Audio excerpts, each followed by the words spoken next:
मैं लौट रहा हूं आपके पास गुलरेज साहब। इस वक्त एक बड़ी खबर आ रही है और बड़ी खबर यह, पेट्रोल डीजल महंगा हो गया है। पहले से देश में तेल में आग लगी हुई है, पेट्रोल डीजल पर कृषि सेस लगा दिया गया है। यानी कि किसानों की स्थिति सुधारने के लिए आम आदमी पर पेट्रोल पर 2.5 रुपए का कृषि सेस लगा दिया गया है। डीजल पर 4 रुपए का कृषि सेस लगाया गया है। बड़ा कंट्रोवर्शियल सा है ये इस लिहाज से कि किसानों का भला करने के लिए कृषि सेस के नाम पर डीजल अगर आप महंगा कर देते हैं तो पेट्रोल पर समझ में आता है, लेकिन अगर डीजल पर आप 4 रुपए सेस लगाते हैं तो सीधा मतलब खेत में चलने वाले ट्रैक्टर, हार्वेस्टर, दूसरे कृषि उपकरण, पंप अगर कोई डीजल से चलाता है तो 4 रुपए उसको डीजल महंगा पड़ेगा। यानी कि इस कान से आपको राहत है, उस कान को पकड़ के आपको थोड़ा सा एक्स्ट्रा पैसा देना पड़ेगा। ये 4 रुपए प्रति लीटर के हिसाब से बढ़ा दिया गया है। तो ये एक आम आदमी को बहुत ज्यादा झटका देने वाली खबर है। और झटका देने वाली लिए खबर ये इस लिहाज से है कि एक तरफ जहां इनकम टैक्स में आपको सीधी रिबेट नहीं मिली है, तो दूसरी तरफ पेट्रोल डीजल पर कृषि सेस लगा दिया गया है, एग्रीकल्चर सेस लगाया गया है। हालांकि उम्मीद ये की जा रही थी, या कयास, उम्मीद तो नहीं कहेंगे, कयास इस बात के लगाए जा रहे थे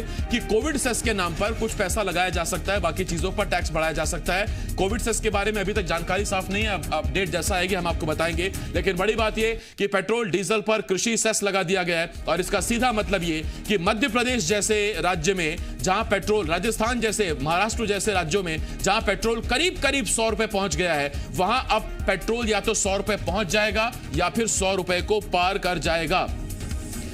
हमारे साथ लगातार बड़े पैनल एक जुड़ा हुआ है। हमारे साथ छत्तीसगढ़, मध्य प्रदेश दोनों जगह से मेहमान जुड़े हुए हैं। गुलरेज जी, आपके पास तो मैं आऊंगा उस सवाल को लेकर जिस सवाल पर मैं आपसे पूछने वाला था, किसानों को लेकर और दूसरी चीजों को लेकर। लेकिन जाफर साहब, पहले ही मध्य प्रदेश की जनता 100 रुपए के आसपास तेल की कीमतें चुका रही थी। 2.5 रुपए पेट्रोल पर, 4 रुपए डीजल पर कृषि सेस। आम आदमी को इनकम टैक्स में राहत मिली नहीं और कृषि सेस के नाम पर पेट्रोल डीजल में आग और लग गई। आसिफ भाई, इसमें 2-3 चीजों पर मैं सुबह से देख रहा था। मुझे ऐसा लगता है कि इस बजट पर हमें बीजेपी और कांग्रेस और महंगाई और कोरोना से हटकर भी एक विशेष नजर डालते हुए हमें ये देखने की बड़ी आवश्यकता है। जैसा कि मैंने किसान नेता की बात सुनी, मैंने बीजेपी के प्रवक्ता की बात भी सुनी। इन्होंने ये कहा कि हम एमएसपी पर 1.5 गुना अधिक पर खरीदी करेंगे। एमएसपी पर 1.5 गुना अधिक खरीदी का मतलब होता है कि हिंदुस्तान की 70% जनसंख्या को लाभ देने की योजना सरकार बनाते हुए दिख रही है। लेकिन अब सवाल यहाँ पे ये उठता है कि हम एमएसपी की बात करते हैं। आज हम गेहूं की बुआई हुई है, कटाई होने वाली है। वर्तमान 1-1.5 महीने पहले हमने मक्का की खरीदी मध्य प्रदेश में की। मक्का का जो एमएसपी है, आसिफ जी, किसान नेता भी यहाँ बैठे हुए हैं और बीजेपी प्रवक्ता भी यहाँ बैठे हुए हैं, मक्का का समर्थन मूल्य मध्य प्रदेश में 1875 रुपए है। लेकिन आज की तारीख में मध्य प्रदेश में 1200-1100 के ऊपर मक्का नहीं बिक रहा। जब आप 1800 के एमएसपी पर 1100-1200 में खरीदी नहीं कर पा रहे हैं, तो आप ये बताइए कि आप 1.5 गुना और एमएसपी को बढ़ाने की जब बात कर रहे हैं, इसमें इस बात का प्रावधान कहीं पे नहीं हुआ कि जो 6% समर्थन मूल्य पर पूरे देश में खरीदी की जाती है। पंजाब हरियाणा को मैं इसको अलग कर देता हूं। पंजाब हरियाणा के आंकड़े को अगर हम छोड़ दें तो पूरे हिंदुस्तान में 4%, 4.5% के आसपास समर्थन मूल्य पे खरीदी होती है। टोटल क्रॉप का समर्थन मूल्य पर खरीदा जाता है। मैं इस पर सर कृषि पर सेक्टर पर आएंगे जाफर साहब। उससे पहले पेट्रोल डीजल का सवाल बहुत अहम है, क्योंकि किसान तो 70% है, पेट्रोल डीजल 100% लोग इस्तेमाल करते हैं। मैं उस पर आ रहा हूं आपके पास। प्रमोद दुबे जी, आपके पास आ रहा हूं। प्रमोद दुबे जी, छत्तीसगढ़ की जनता ने यह सुनने के बाद सीधा जो अब सवाल उनके मन में आ रहा है वो ये कि आप इस बढ़ी हुई इस कृषि सेस के साथ पेट्रोल डीजल, जाहिर बात है अब जब 2.5 रुपए पेट्रोल पर, 4 रुपए डीजल पर आप तक पहुंचेगा तो आपके जो राज्य सरकार के टैक्सेस हैं उसको मिलाकर हमको और ज्यादा कीमत चुकानी होगी। क्या बघेल सरकार राहत देगी पेट्रोल डीजल की कीमतों में?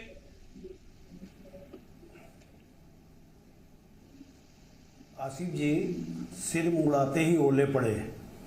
सबसे पहले तो ये ऐसा समझ में नहीं आ रहा है कि ये कोई आम आदमियों की बजट है क्या, मध्यम वर्गीय लोगों के लिए ये बजट कितना कारगर सिद्ध होगा, एक नए पैसे का कारगर सिद्ध नहीं होगा। गरीब आदमी कहाँ जाएगा, इस बजट में कहीं कोई वो नहीं है।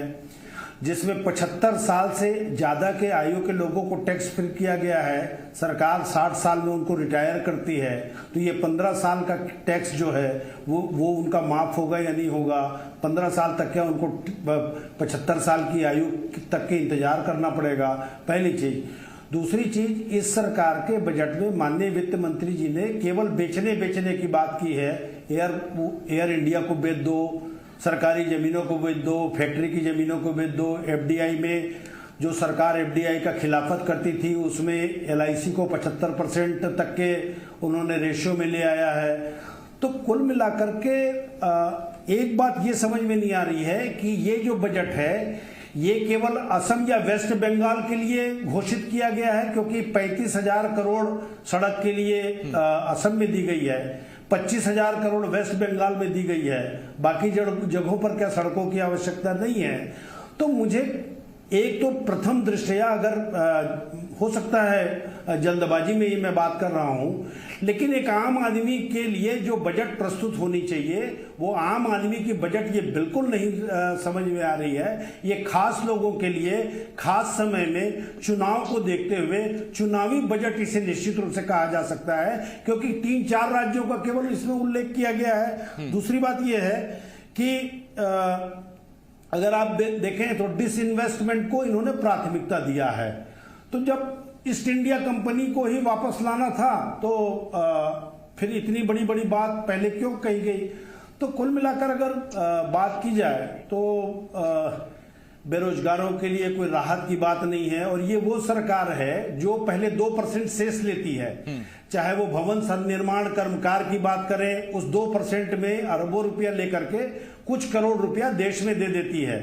ऐसा जैसे पुराने महाजन और ब्याज का काम करने वाले लोग जैसे मूलधन के साथ साथ चक्रवृद्धि ब्याज या जार्जिया टैक्स लेते थे, उस प्रकार के ये बजट है। इसमें आम आदमी अब आपके चैनल में ही देख रहे हैं 4 रुपये डीजल महंगा हो गया। तो जब केवल डीजल महंगा होने से जो 32 प्रकार की जो चीजें हैं उसमें तो ऑटोमेटिक वृद्धि हो जाती है, क्योंकि सारी चीजों तो हाँ बिल्कुल, ट्रांसपोर्टेशन, दूसरी चीजें, भाड़ा, किराया, पेट्रोल, डीजल, ऑफिस आना जाना सब महंगा हो जाएगा। मैं इस पर लौट रहा हूं आपके पास। सर इसके साथ साथ नरेश गुप्ता जी हमारे साथ जुड़े हुए हैं। प्रमोद जी, उसके बाद मैं आपके पास आता हूं। नरेश जी, जिस देश में एसआरएस की रिपोर्ट के मुताबिक लाइफ एक्सपेक्टेंसी ही 69 साल हो, 69 ईयर्स हो, जिस पर महिलाओं की शायद 71-72 या पुरुषों की 67 के आसपास, जहां तक मुझे याद है, जिस देश में लाइफ एक्सपेक्टेंसी ही 69 साल है, वहां आप टैक्स फ्री इनकम कर रहे हैं 75 साल के ऊपर के सुपर सीनियर सिटीजन्स को। थोड़ा सा मुझे समझाइए सर। देखिए, ये बजट पूरा एक आज की जो कोरोना काल है उसको लेकर ये बनाया हुआ बजट है। जो कोरोना को लेकर पूरी इकोनॉमी में डेफिसिट था, ग्रोथ रेट माइनस जा चुका था, तो उस ग्रोथ रेट को लेकर देश को लॉन्ग टर्म विजन के साथ कैसे आगे ले जाना है, देश की इकोनॉमी को कैसे आगे ले जाना है। आप देश की सुदृढ़ इकोनॉमी चाहिए या फिर आपको सिर्फ और सिर्फ, यदि आपके पास आवक नहीं हो तो आप लोगों को पैसा कैसे देंगे? तो आवक का रास्ता भी बनाना पड़ेगा आपको। और नरेश जी, मुझे लगता है कि एक बार आप जनता की बात भी सुन लें, क्योंकि जनता से ही राजनीतिक दलों का अस्तित्व है। मैं नरेश जी आप ही के पास आ रहा हूं, लेकिन सीधा आपको जनता के बीच ले चल रहे हैं। संदीप भंवरकर मेरे सहयोगी इस वक्त एक पेट्रोल पंप पर मौजूद हैं। संदीप, सीधा आपके पास आ रहा हूं, उसके बाद फिर नरेश जी आपके पास आता हूं। संदीप, जिस पेट्रोल पंप पर आप मौजूद हैं, लोगों को भनक भी है कि अब उन्हें 2.5 रुपए पेट्रोल पर, 4 रुपए डीजल पर कृषि सेस के नाम पर पैसा देना पड़ेगा, और शायद भोपाल में कीमत या तो 100 रुपए या 100 रुपए के पार पहुंचने वाली होगी। पहुंचने वाली है आसिफ। और ये जो लोग पेट्रोल भरा रहे हैं इनको बिल्कुल भी भनक नहीं है कि पेट्रोल की कीमतें बढ़ गई है। मैं सबसे पहले आपको कीमतें बता दूं कि भोपाल में जो डीजल की कीमत इस वक्त आप टीवी स्क्रीन पर देख रहे हैं 84 रुपये, और ये पेट्रोल की कीमत है 94 रुपीज़। ये नॉर्मल पेट्रोल है। यदि पावर पेट्रोल की तरफ जाते हैं तो कीमत और महंगी हो जाती है। लेकिन इनको बिल्कुल भी नहीं मालूम है कि 2.5 रुपये पेट्रोल पर बढ़ रहा है और डीजल पर 4 रुपये बढ़ रहा है। आपको पता है बजट भाषण में अब पेट्रोल और डीजल मध्य पर जो है कीमतें बढ़ने वाली हैं। 2.5 रुपये पेट्रोल पर ज़्यादा हो जाएगा। अच्छा, सभी में बढ़ रहा है, खाने पीने की सामग्रियों में सब में बढ़ रहा है, महंगाई बढ़ रही है। ये मध्य प्रदेश पर भार बन रहा है, 100 रुपये के पास पहुंच गया। आप क्या कहेंगे इसको? अब हम लोग तो कोई सर्विस वाले आदमी है नहीं, जीविका चलाने वाले चलाना ही बड़ा मुश्किल है। मुश्किल बात है। ठीक है। और इस ओर सरकार का कोई ध्यान ही नहीं है। पेट्रोल को सस्ता किया जाए इसकी तरफ। बिल्कुल करना चाहिए। तो देखिए, पहली प्रतिक्रिया आपको मिल गई है कि सरकार का ध्यान नहीं। मैं इनसे पूछ लेता हूँ, आपको मालूम है पेट्रोल पर केंद्र सरकार ने एक नया टैक्स लगा दिया है, 2.5 रुपये पेट्रोल पर लगेगा पर लीटर और डीजल पर 4 रुपये। आप क्या कहते हो? किस चीज़ के लिए? टैक्स बढ़ गया है, 2.5 रुपये पेट्रोल पर ज़्यादा मिलेगा। महंगाई हो गई है ना, इसमें महंगाई आप पर फ़र्क पड़ेगा कुछ? क्यों नहीं पड़ेगा? ठीक है, कुछ और देख रहे हैं, ये पैसे गिन के अभी दे रहे हैं ये साहब, और अभी जो पैसे चुकाए हैं पेट्रोल के, अब ज़्यादा पैसे चुकाने होंगे। सर, आपको अब पेट्रोल और डीजल पर टैक्स नया बढ़ा दिया केंद्र सरकार ने, 2.5 रुपये पेट्रोल पर महंगा होगा और डीजल पर 4 रुपये। आप क्या कहते हैं सर? बढ़ाया तो आप सभी के लिए बढ़ाया, क्या करें मतलब है? गलत तो है वैसे है हाँ, कुछ किया नहीं जा सकता। पब्लिक के ऊपर मार पड़ रही है। हाँ, पब्लिक के ऊपर मार पड़ रही है। देख रहा हूँ आप पेट्रोल जो ले रहे हैं बड़ी गिन गिन के पैसा दे रहे हैं और ले भी बड़ी सावधानी के साथ ले रहे हैं। जब जेब से पैसा जाता है तो तकलीफ होती है। सही बात है, तकलीफ तो होती है। हाँ। किसी के भी जेब से जाए, हमसे आपसे किसी भी जाए, हाँ, तकलीफ तो होती है। मतलब इस नया टैक्स को आप क्या कहेंगे? नए टैक्स को अभी बजट देखा तो नहीं अपन ने वैसे। मैं आपको बता रहा हूँ, ये लोगों को मालूम नहीं है, हम जानकारी दे रहे हैं। हाँ, ये बढ़ जाएगा अभी। जी हाँ, जी हाँ। ठीक है, तो ये है। कुछ लोग और हैं, उनसे पूछ लेते हैं, ऑटो वाले से पूछ लेते हैं, क्योंकि बड़े गिन चुन के लगाते हैं। भैया, पेट्रोल पर 2.5 रुपये महंगा हो गया है पेट्रोल। अब केंद्र सरकार ने जो बजट दिया है उसमें अब एक्स्ट्रा एग्रीकल्चर सेस लगेगा, कृषि का उपकरण लगा दे रहे हैं। अब तो भूखे मरने की नौबत आ रही, हम गरीबों की। तो सरकार तो कितना बढ़ाती जाए, लेकिन हम तो भूखे मरने की नौबत आ गई। हम तो ऑटो रिक्शा 100-150 कमाते, तो उसमें से भी नहीं कमा पा रहा है। हाँ।